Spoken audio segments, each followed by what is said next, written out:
Districti ya Sembabule abavugi b'emmotoka n'abavugi ba pikipiki beerarikiriire ahabw'ebbeeyi y'amajuta okwehanika haiguru. Abamwe n'ebyiruka byabo bashaziremu okubipakinga ngu tebakiine eki barikufiisaho ekyakubaasa kubahwera okubaho batyo nabo bashutama. Ndi mu nnaku y'amaanyi nnyo okuba nga tuli wano okuva ku makya tetunnasimbula kigere yadde. Niwe kibanga okunyigirizibwa kuva mu bakulembeze bakoze kyamaanyi. No stage yaffe kyamaanyi waffe ekayiwa tubadde tukola bulungi, tulina abasaabaza b'Erugusuulo, Kasongi, Serinnya ne Kagango yonna kali ne Lwentale nga tutwala abasaabazi kabeeyi kaffe aka bulijjo otwalira omutwalo otwala kanaana ne kati ogenda n'ogera ku sseeri wakuba liita y'amafuta ya kanaana tolina kasente kiri ofisanga gwe kati omusaabaze Erugusuulo yakuba nusu mu kitundu ejakunywa nusu kanaana. Ebbeeyi y'amafuta eri b'emmotoka yatukalumiridde nnyo. Saabaze ogenda n'omutuukako ng'agenda Erugusuulo omujja ku bulijjo mu kitundu n'omusala emitwalo 2 n'akaayana mmotoka ebbeeyi y'amafuta yatulemeredde. Mmotoka kati we tuli tusibira na bikomande bya ddala.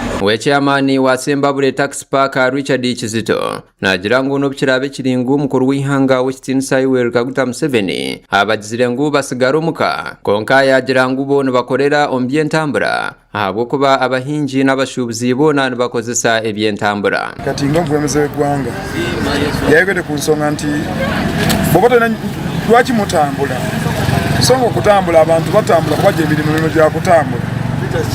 Abantu batambula basinga bangi basuubuzi, so mu basuubuzi abaffe bate mutukolera. Bwe batambula tuba tukola, tubaawo n'omulimu. Abantu abasinga toyinza kutulaka n'okola. Nibo bogenda mu nnimiro okukozesa n'entambula. N'obukirabe kiringu abashabazi nabo nibarra. Abavugi ba taxi bo nibagira ngu amajuta ahi garukoma kweyonjera haiguru ebbeeyi nabo niho barukoma kwongeza esente ez'ebyentambura konka ngu beerarikiriire ngu ahabw'okuba obuhenzi bw'amateeka nibubaasa kweyonjera. Abapaaki n'amamotoka bajja gapaaki nze kyendayo mu ekyo kulinyisa ebbeeyi y'amafuta. Emirimu gigenda bula kitegeeza nti obumenyi bw'amateeka bugenda kweyongera.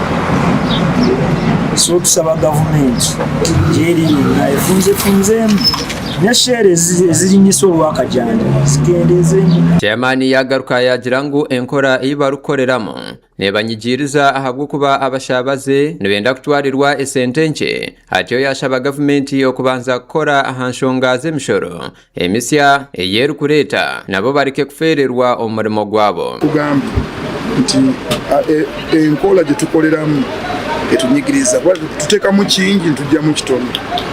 Abasaabaze bwe basala ba layisi olugendo lwasale lwe lumu ate oteekamu mangi ate se nabo tebazirina nosanga nti obeera muloosi tokola.